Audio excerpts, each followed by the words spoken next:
warahmatullahi wabarakatuh. Kami pun, saya Teddy Janmiko, Kepala Dinas Kesehatan,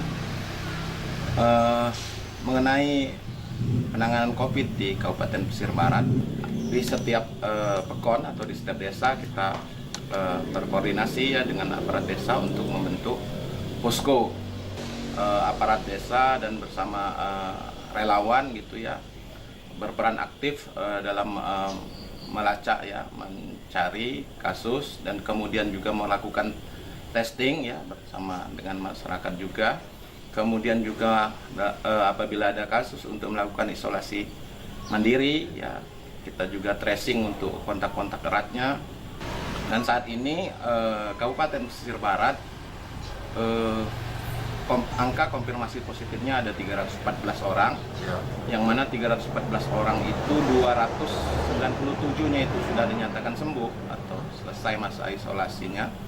Kemudian yang 5 saat ini masih sedang melaksanakan isolasi mandiri dan angka kematian ada 12 orang. Untuk status kita minggu lalu kita berada di zona kuning ya, karena minggu lalu kita angka kasus kita adalah cuma 1, tapi minggu ini berhubung ada peningkatan maka status kita berada di zona oranye. Sekarang zona oranye Pak ya? Ya, sekarang berada di zona oranye. Kemudian untuk pelaksanaan kegiatan di pendidikan di Kabupaten Pesisir Barat, pelaksanaan kegiatan tatap muka langsung untuk di pendidikan itu sudah kita laksanakan mulai dari bulan Januari. Tentu kita bersama koordinasi ya dengan pendidikan, dengan termasuk dengan orang tua mahasiswa, dengan guru-gurunya dalam hal pelaksanaan tatap muka langsung ini.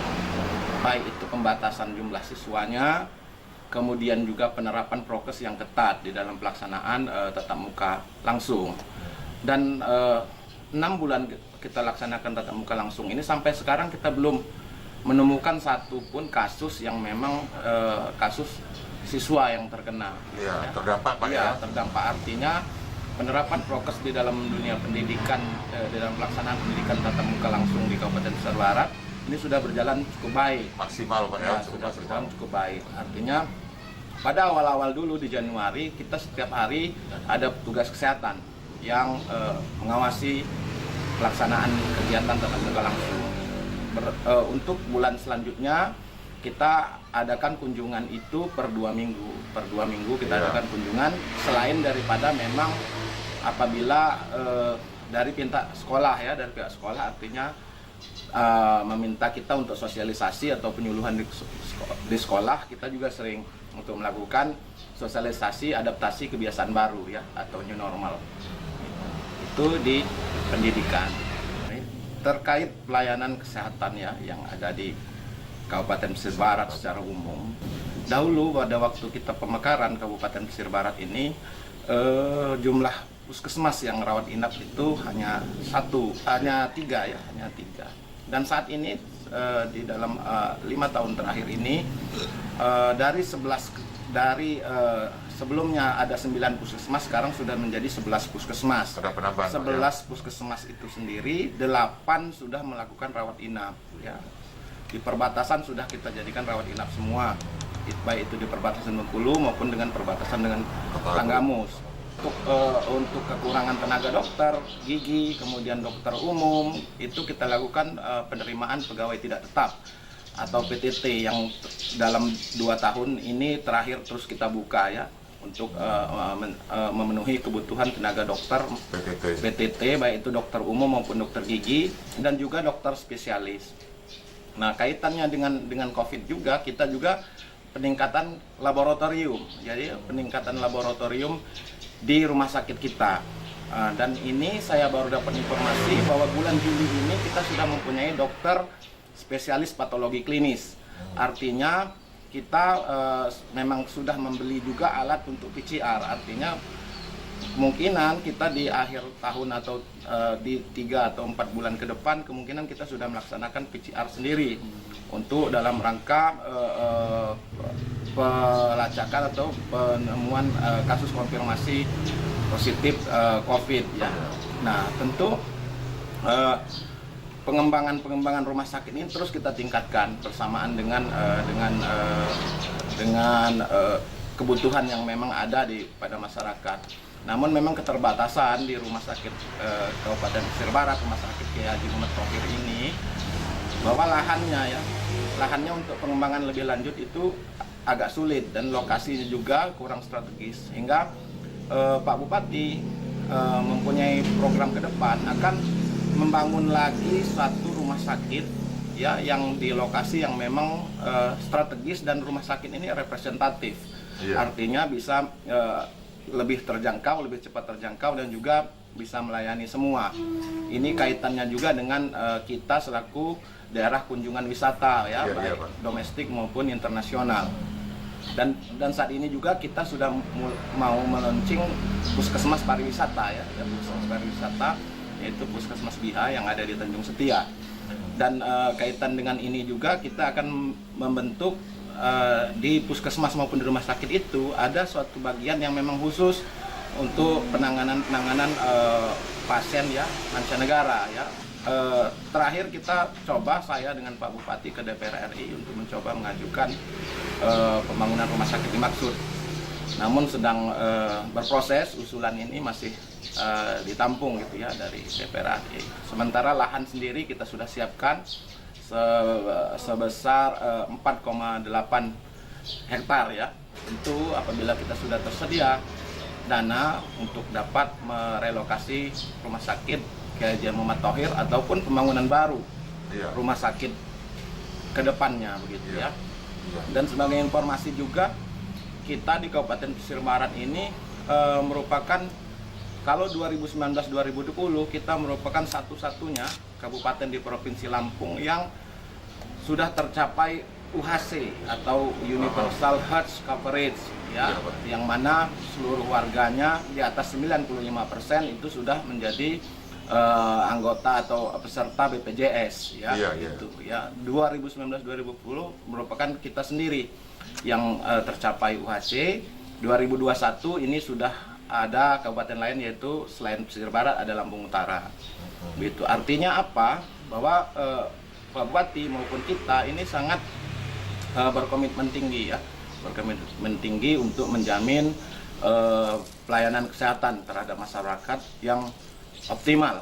Nantinya harapan kita dapat menjadi rumah sakit rujukan baik dari sekitar kabupaten kita. Nah, ini konsep yang kita tawarkan atau proposal yang kita ajukan juga ke DPR RI ya, ke DPR RI, yang mana kita juga di sekitar kabupaten kita hanya kita yang mempunyai bandara ya, hanya kita yang mempunyai bandara. Artinya baik itu pelayanan lalu lintas udara juga kabupaten tetangga kita harapkan juga dapat berkontribusi. Artinya apabila ingin menggunakan pesawat udara dapat kunjungan ke Kabupaten Pesisir Barat, dan juga harapan kita di pelayanan kesehatannya juga kita dapat bekerja sama. Tentu akan ke depan ya, ini masih perencanaannya gitu ya. Tentu kita akan mengadakan MOU ya, baik dengan BPJS maupun rumah sakit sekitar maupun dengan Pemdanya, pemerintah daerah kabupaten tetangga, baik itu terkait dengan pengembangan bandara kita maupun pengembangan rumah sakit ini ya. Ini yang kita coba tawarkan, kita ajukan proposal ke DPR RI untuk pembangunan rumah sakit di Kabupaten Pesisir Barat yang berskala internasional ini. Baik, terkait dengan pesan terhadap masyarakat terkait dengan COVID ini. Pertama, mungkin masyarakat mulai jenuh ya, mulai lelah terkait dengan COVID ini, karena pandemi ini sudah berlangsung lama ya, sudah lebih dari 1 tahun, kita masih belum berakhir. Namun tidak henti-hentinya, tidak lelah-lelahnya, karena angka ini terus meningkat. Jadi penyakit ini terkadang dianggap seperti main-main, tapi meninggalnya tidak main-main. Betul-betul orangnya yang terkena COVID ini banyak ya, termasuk tinggi itu yang meninggal. Gitu ya. Tentu harapan kita tetap masyarakat ini melakukan 3M ya, minimal harus memakai masker, rajin mencuci tangan, dan juga menjaga jarak ya, menjaga jarak kita bersama-sama juga menjaga kondisi badan kita, meningkatkan daya tahan tubuh dengan makan makanan bergizi yang seimbang ya. Kemudian jangan lupa untuk meningkatkan imunitas juga kita lakukan berjemur di matahari pagi setidaknya 15-20 menit setiap jam 10 pagi. Tentu selain itu kita terus melakukan intervensi dengan melaksanakan kegiatan vaksinasi yang terus saat ini terus berjalan ya. Berjalan, kita harapkan di bulan Juli ini dengan program 1 juta satu hari 1 juta ya, vaksinasi ini penduduk seluruh masyarakat pesisir barat dapat tervaksinasi sehingga dapat membentuk imunitas terhadap penyakit COVID. Demikian, terima kasih. Wassalamualaikum warahmatullahi wabarakatuh.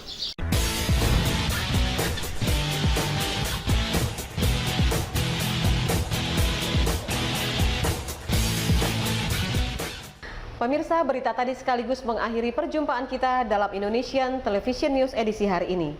Kami berharap Anda dapat menekan tombol subscribe untuk mendapatkan informasi dan berita menarik lainnya dari channel Indonesian Television News. Saya Novi Balga dan seluruh kerabat kerja yang bertugas undur diri. Sampai jumpa dan salam Indonesia.